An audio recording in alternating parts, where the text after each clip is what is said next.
Remember, jealousy is a sickness. And it's a sickness that lives in a person that is enticed by this imaginary thought, and they start to believe that they're in competition with another individual, or they get envy of the other person's accomplishment, and they turn around and harm them.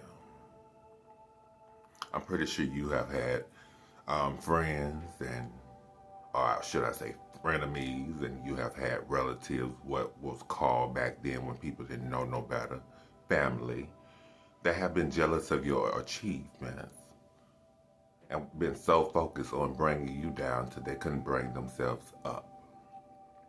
I remember what the scripture said when it came to Cain and Abel, when they gave their sacrifices to the Most High God. Um, Abel, his was accepted because he gave his very best, because he knew where his help came from. But Cain just picked up anything out that field and brought it with an attitude.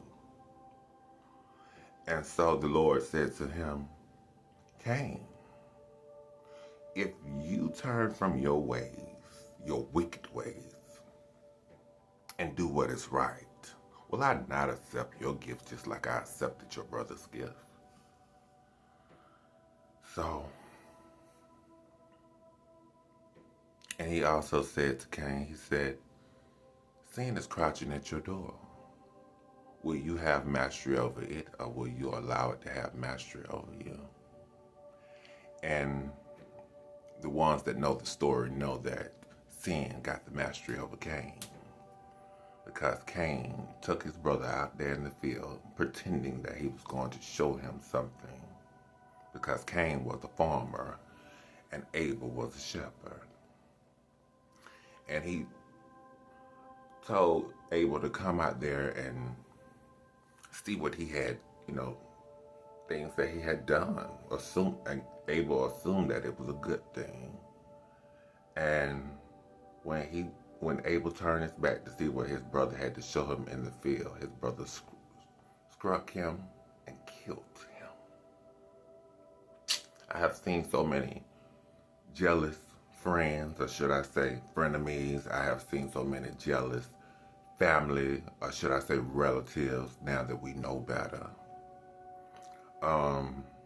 harm individuals because of jealousy. The person that had good intentions only wanted to see the best for both of them, and actually wanted to take them to experience the goodness with them.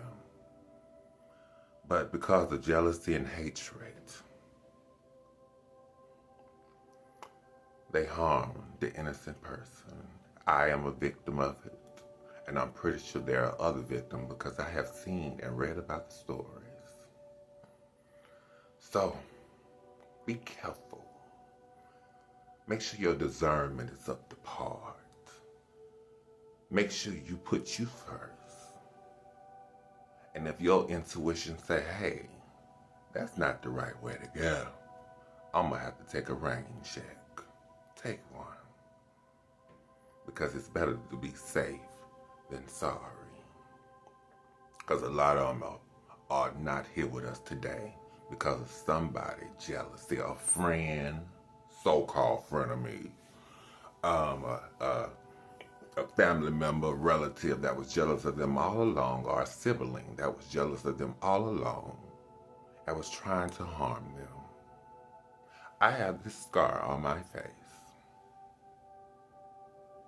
because of an enemy.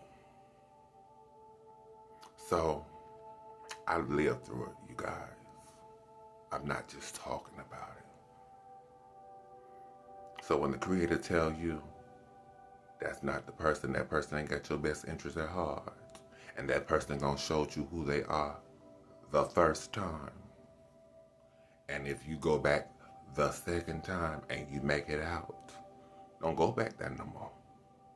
Because that person and those people are not your friend. They're seeking to devour you like a snake that they are. So, put you first, because at the end of the day, you don't need these people.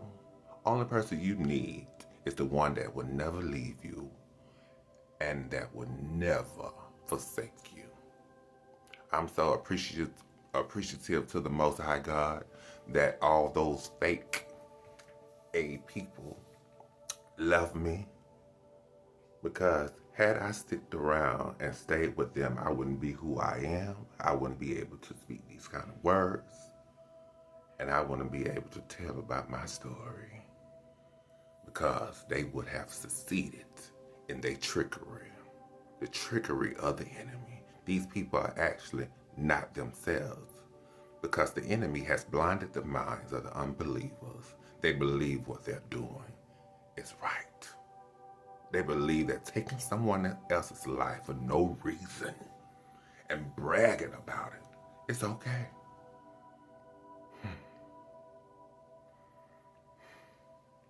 Wow, isn't that something to think about?